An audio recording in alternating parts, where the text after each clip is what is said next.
Con su experiencia política y tomando en cuenta que usted ha vivido muy de cerca la historia del país, quisiera preguntarle lo siguiente. ¿Cómo ve, cómo analiza que en Guatemala se estén presentando todavía a estas alturas acciones legales para intentar evitar el cambio de mando, la transmisión del poder? Y digamos, siguiendo un poco más profundo al tema y no mucho, tratar de no respetar la voluntad popular. ¿Qué nos dice al respecto? Buenos días. Buenos días, feliz año 2024 y un saludo también ahí al amigo Max Santa Cruz y por supuesto a usted, Felipe.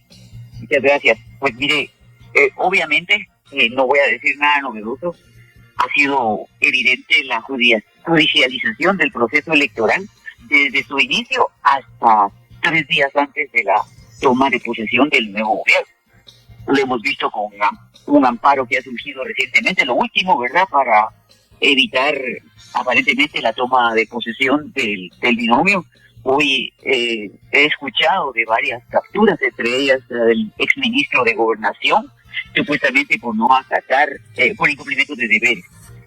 Entonces, obviamente, yo lo que le puedo decir es que el sistema republicano, democrático y representativo, tal como lo dice el artículo 140 de la Constitución Política, para mí es el garante de que debe haber una transición pacífica de quien haya sido elegido popularmente. Y obviamente la justicia electoral se da únicamente para mí a través de la máxima autoridad, que es el Tribunal Supremo Electoral. Pero obviamente eso se ha ido tergiversando, ¿verdad?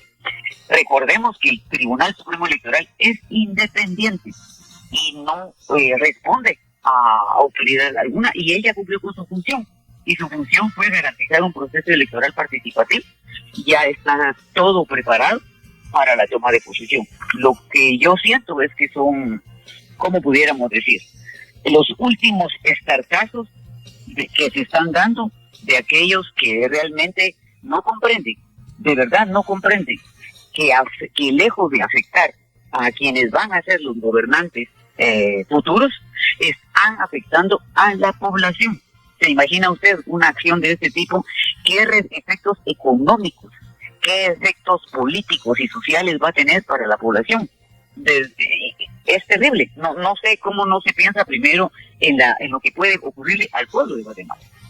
Bueno, en ese contexto precisamente, licenciado Montenegro, le voy a formular una pregunta al licenciado Santa Cruz. Fue noticia ayer que el Comité de Relaciones Exteriores del Senado de Estados Unidos ha tomado cartas en el asunto y, entre otras cosas, dice que si no hay transmisión de mando, hay que preparar una reevaluación de los elementos de la asistencia exterior y de la cooperación bilateral. Léase, esto podría poner en aprietos a todo el país. ¿Cómo lo lee, licenciado Santa Cruz? Es terrible, y es que vuelvo a lo que mencionaba en mi primera intervención. Antes teníamos el desgaste de un presidente a nivel interno y local, y es poco considerable lo normal el desgaste del ejercicio de la función pública. Pero tener un presidente saliente a 3 días de entregar el mandato constitucionalmente y seguir desgastando el país de cara a la posibilidad de que se sienta y se sufra su irresponsabilidad frente al ejercicio de su cargo representa para Guatemala, en este caso en el contexto internacional, es inadmisible. Yo veo con muchísima preocupación, Felipe, que incluso a partir de estas historias como lo que hoy en día Estados Unidos menciona, y qué es lo que pasaría en la reevaluación de Estados Unidos y todas sus agencias de cooperación que se tienen hoy en día con Guatemala, si no se diera caso, lo que esperamos que no sea, por supuesto, el 14 de enero, la transición democrática en el país. Estamos incluso me preocupa mucho a nivel nacional, que estamos cayendo incluso en la construcción de argumentos de conspiranoicos que empiezan a hablar sobre intervenciones militares de Estados Unidos y una especie como lo que pasó en el Capitolio aquel 6 de enero famoso, en donde se rodeó y etcétera, y tratar de trasladar ese tipo de elementos hacia Guatemala, y donde empezamos a hablar incluso temas de soberanía. No, esto no es un tema de soberanía, es un tema de decisión de un país como Estados Unidos, que tiene clarísimos cuáles son los valores democráticos. No importa si son republicanos o demócratas los que están al frente de la administración, hay valores democráticos que se respetan. Y en este caso, lo que se está evaluando en Guatemala es el riesgo del respeto a sus valores democráticos, y lo que Estados Unidos, a partir de su decisión soberana, decidiría seguir apoyando a un país que respeta esos valores que para ellos son tan importantes. Yo creo que por ahí está la historia, y hay que tener mucho cuidado. En serio, yo espero que haya una reflexión de responsabilidad a estas alturas del juego todavía, si es que todavía existe la intención de que esto no pase el 14 de enero y esa transición democrática que todos esperamos. Ahora, licenciado Santa Cruz, lo que decía la licenciada Montenegro, que ella no puede entender cómo no se dan cuenta quienes están promoviendo este tipo de acciones que están afectando a todo el país. ¿Usted cree que es muy difícil darse cuenta o es que lo están haciendo a sabiendas de esto? No es difícil darse cuenta cuando uno realmente entiende de manera objetiva qué es lo que está pasando en Guatemala. Si yo empiezo a construir mi argumentación a partir de lo que yo creo que ese es un tema importante también, Felipe, en donde pareciera ser que tanto de un lado, hablemoslo, de la administración entrante y las personas que son afines a la administración o las personas que confían a través de voto o que son simpatizantes directos oficialmente registrados con Movimiento Semilla o quienes de repente ven en esta historia de Movimiento Semilla al diablo con 5 cabezas, porque también lo ven. Nos estamos llevando al país a una historia de desafío de camisas de fuerza, en donde lo que se diga y lo que se haga, lo que se nombre o no se nombre de una persona, lo acabamos de ver con la nombrada ministra de Energía y Minas, se volvió un debate nacional por un ejercicio profesional de ella y su relación con una entidad, en este caso, pues una corporativa empresarial. Y nos estamos amarrando muchísimo en todos los aspectos del país, donde no vamos a tener nunca un espacio de entendimiento ni de construcción de nación. Pareciera ser que estamos olvidando el concepto de nación y estamos únicamente aquí el sálvese quien pueda y el que yo me muero con mi carta hasta el final de la historia. Eso no es bueno para Guatemala y me preocupa en serio que esas historias de afuera se trasladen hacia adentro y le encontremos todas esas interpretaciones que son deformadas a la realidad que el país necesita en este momento. De eso platicaremos más adelante, pero antes de la pausa, licenciada Montenegro, un par de preguntas para usted, porque creo que vale la pena que ahondemos en esto que estamos desarrollando. Usted hace 2 años, no le digo hace 4, hace 2 años se hubiera imaginado que 3 días antes de la toma de posesión, la vicepresidenta electa tenga que presentar una acción legal de alguna manera para curarse en salud de que no la capturen. ¿Cómo es? No, por supuesto que no me lo hubiese imaginado jamás. Realmente esto, a mi manera de ver, se debe al profundo debilitamiento que ha habido en el sistema de aplicación de justicia. Imagínese usted, se eliminó prácticamente la ley de la carrera judicial y el consejo de la carrera judicial se ha quedado anodino. Y entonces otra vez se ha centralizado el poder, llamémosle así, en 13 magistrados de la Corte Suprema de Justicia, cuando la idea era profesionalizar, que llegaran realmente jueces, etcétera, por capacidad, por idoneidad, por méritos. Esa era la idea de la ley de la carrera judicial. Y el Consejo, obviamente, como su nombre lo dice, era ayudar a la profesionalización, en diferentes disciplinas, definir quiénes iban de candidatos de acuerdo a sus capacidades, a magistrados de sala, de corte, etcétera. Pero todo esto, a mi manera de ver, a propósito, o no sé, se fue debilitando hasta tener una corte, un sistema de aplicación de justicia diezmado, ¿verdad? Y obviamente lo vemos aquí, ¿verdad? Y eso es lamentable. Yo insisto en que debe resguardarse la constitucionalidad del país, la institucionalidad y la democracia, y yo tengo la profunda confianza en el Estado de Derecho, debilitado, pero lo tengo, que el 14 de enero va a tomar posesión el binomio. No hacerlo, lo contrario, como reitero y me duele mucho por Guatemala, solo aislaría a Guatemala del concierto de países democráticos, y las consecuencias económicas y hasta comerciales realmente no tendrían precedentes. Hay que recordar que en todo caso, a quien va a afectar es a la población. Al no haber comercialización, al no haber desarrollo económico, no hay empleabilidad, no hay emprendimiento. ¿Y quién paga? La población. No es justo. 11 de enero. Estamos a 3 de llegar al 14, 3 días, digo. 14 de enero, pero pareciera que son más días, más horas. Se ve más complicado el panorama. De todas maneras, estamos tratando de entender ese panorama y de cómo superar ese panorama para volverlo un horizonte muy grande. Es lo que espera Guatemala, por lo menos un horizonte en el que se pueda creer. Aquí en cabina, Max Santa Cruz, diplomático, analista independiente, ex candidato a vicepresidencia, y por la vía telefónica Ninette Montenegro, exdiputada, también activista durante mucho tiempo del Grupo de Apoyo Mutuo. Bueno, ahora voy a empezar por la licenciada Montenegro. Licenciada, en este contexto de lo que estamos hablando, hoy se reporta, se confirma la captura del exministro de Gobernación Napoleón Barrientos. Recordemos, y lo mencionaba cuando se dio la noticia, él en estos micrófonos dijo que iba a cuidar el proceso electoral, que era el soldado de la democracia, y ahora, por posible comisión de delito de incumplimiento de deberes y desobediencia, usted recordará el contexto, licenciada, esto se dio cuando, digamos, orden de la CC, de desalojar la sede, el frente de la sede del Ministerio Público. El ministro renunció. ¿Esto cómo hay que entenderlo en el contexto de lo que estamos tratando ahora mismo, licenciado? Sí, yo la verdad no le encuentro asidero jurídico alguno. Y lo que veo, porque al final hay que reconocer que el exministro de Gobernación cumplió con su deber. Se le pidió que se resguardara la integridad de la población ante los bloqueos que hubo. Él lo que trató fue de mantener, yo recuerdo el diálogo, de pedir que dejaran una vía libre, y se hizo. Y luego en el caso del Ministerio Público, pues que dejaran un espacio para que pudieran ingresar las personas. Y a mi manera de ver, esto se cumplió. La represión en la era moderna obviamente hubiera sido una violación a los derechos humanos. Entonces él trató de cuidar los derechos de los ciudadanos que se pudieran ver afectados con los bloqueos, pero también el derecho de los manifestantes. Así que no le encuentro más que como querer generar temor. Eso es lo que yo siento, que se está queriendo generar temor a solo 3 días de la toma de posesión. El objetivo, pues obviamente, el objetivo ya lo vemos, ¿verdad? Pero no creo que se vaya a concretizar, realmente, porque no hay causal para ello, ¿verdad? De todos modos, el impacto político y social que tiene, sí, porque la población se atemoriza, la población está preocupada. Ayer mismo estaban en diferentes zonas, por ejemplo, por la zona 7, tuk-tuks, uno fue herido, y ahora están amenazando de que la gente no puede salir a sus trabajos, porque tienen que usar tuk-tuks para salir de sus trabajos, hasta tomar el metro o el transmetro, ¿va? Y ahora están gente ahí intimidando y amenazando a los tuk-tuks que no pueden tener gente. ¿A qué se debe eso? Yo lo veo solo como todo un proceso de intimidación generalizada.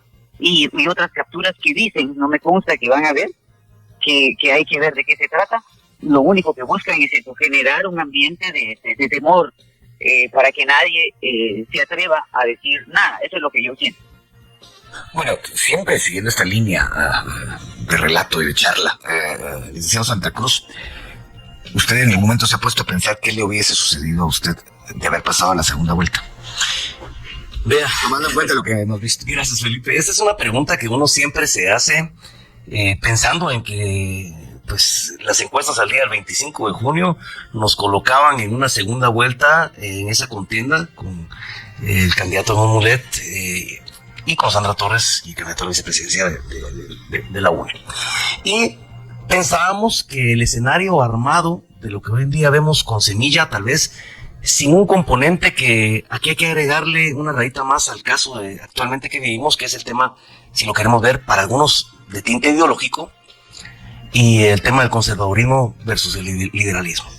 Nosotros no teníamos ese conflicto como tal, pero sin duda teníamos conocimiento de que había situaciones que estaban preparadas para llevarse a cabo durante ese proceso de la primera y la segunda vuelta y resultar electos, ver si existía de la segunda vuelta hacia la toma de posesión. No sé si hubiera sido la misma historia, Felipe. Yo le agregaría a esas 2 rayitas más el elemento que añadía hace unos segundos, sobre la parte ideológica. Creo que eso le puso un tinte todavía distinto, porque aquí ya involucramos el tema de soberanía, involucramos los fantasmas viejos de la CICIG. ¿El miedo? El miedo. Acuérdense que estamos hablando, insisto, esta ha sido una frase que he utilizado durante mucho tiempo, estamos hablando de una dictadura de sistema. Aquí no importa quién quede. Lo que ellos estaban buscando es que la dictadura del sistema se perpetuara, no es como una dictadura tipo Nicaragua, donde está Ortega y sabemos que es Ortega y la familia Ortega. No, aquí no importa. Ortega murió, digamos. Ortega murió. Aquí lo que sucede es el interés de perpetuar un sistema de una dictadura de sistema donde todo el mundo se beneficia, y es una especie de franquicia que está a la venta de la persona que quiera usarla, y hay muchas personas que en este sistema, donde se han visto beneficiados desde hace por lo menos 8 años, si no más, o 12 o 20, lo que usted quiera ponerle, o 20 o 25, no importa, al final de cuentas quieren utilizarlo esto como una herramienta de manejo de poder. Y por eso, lo que nunca hemos visto en la historia de este país hasta ahora es la cooptación total de la institucionalidad, como bien lo mencionaba la licenciada Montenegro, de esa institucionalidad que quería responder a los procesos democráticos, a las necesidades ciudadanas, y que sin duda lo que se volvió fue, al contrario, un enemigo de los intereses más genuinos de una población. Lo que sí me preocupa a mí es el hecho de que, imagínense, y hablamos de las camisas de fuerza, y regreso con esto rapidito, porque hoy hablamos sobre lo que nos genera esa molestia de la captura del ministro de Gobernación por cumplimiento de sus responsabilidades al frente de su cartera. Pero recordemos que cuando fue nombrado en su momento el ministro de Gobernación, se le señaló otro militar, viene un militar a desempeñar este cargo, la violación de los derechos humanos, etcétera. Se nos olvida y regresamos a descalificar a las personas sin saber realmente que la persona va en cumplimiento, si es que así lo hace, de sus responsabilidades frente a una cartera. Señalo esto porque creo que es importante. Nos pasó, reitero, con la ministra de Energía y Minas nombrada, posiblemente pueda pasar con la ministra de Comunicaciones o con otros miembros del gabinete. Tenemos que terminar de estar descalificando a las personas porque resulta que no son parte de mi espectro o de mi círculo de identificación ideológica o de participación académica, etcétera. No importa. Aquí vemos que un ministro de Gobernación cumplió con su responsabilidad democrática frente a la población y hoy en día está pagando las consecuencias sin importar si es militar o no es militar frente a la población, y hoy en día fue capturado. Eso tenemos que ver y ser muy cuidadosos y respetuosos de saber que si queremos construir una nación, tenemos de dejar a un lado esos fantasmas del pasado para poder avanzar hacia el futuro. Creo que hoy en día, cuando vemos lo que sucede en este proceso y me preguntan a mí y me dicen, bueno, Max, ¿de repente no has pensado que estarías en las mismas? Yo pienso que no. Quisiera pensar que no, por esas razones que explico anteriormente. Pero de todas formas, yo sé que hay enemigos del mal que actúan de manera anónima, de manera de cuentas falsas, o incluso con cuentas reales, que son enemigos de cualquier proceso democrático y que no entienden otra razón que vivir en eterno conflicto, como lo han demostrado en anteriores oportunidades, y que se esconden cobardemente a través de redes sociales para poder inventar cualquier cantidad de calumnias. De eso, Felipe, van a continuar, y de eso se nutre esta dictadura del sistema. Bueno, hablando un poco de todo, ya que lo menciona el licenciado Santa Cruz, voy con el licenciado Montenegro. Vamos a este nombramiento de Anete Guardado, que ahora se cae luego de que ella se ha puesto a disposición su puesto, o sea, su puesto que al que nunca asumió, renuncie a la posibilidad de formar parte del gabinete.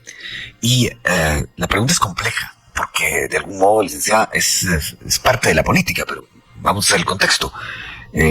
Se recrimina en redes sociales al presidente electo nombrar gente que provenga del CACIF. Esto por una declaración de un cuadro de Semilla, concretamente del diputado reelecto Samuel Pérez, que habló de un futuro sin CACIF. En ese contexto le pregunto lo siguiente: ¿es posible para un presidente que es el representante de la unidad nacional llegar al poder y decir, no, yo con el sector privado no quiero nada? ¿O cómo hay que entender eso? ¿Se puede realmente gobernar sin el sector privado? ¿Cómo lo ve?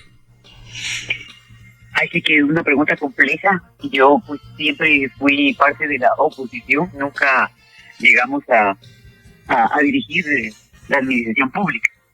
No obstante, yo lo que interpreto es que, usted lo dijo, el gobierno representa la unidad nacional y una vez llegado al poder debe tratar de acercar a todos los sectores representativos del país, a diversos sectores de la sociedad civil, a diversos sectores de la empresarialidad, que realmente puedan ayudar a consolidar el proceso democrático que está muy diezmado.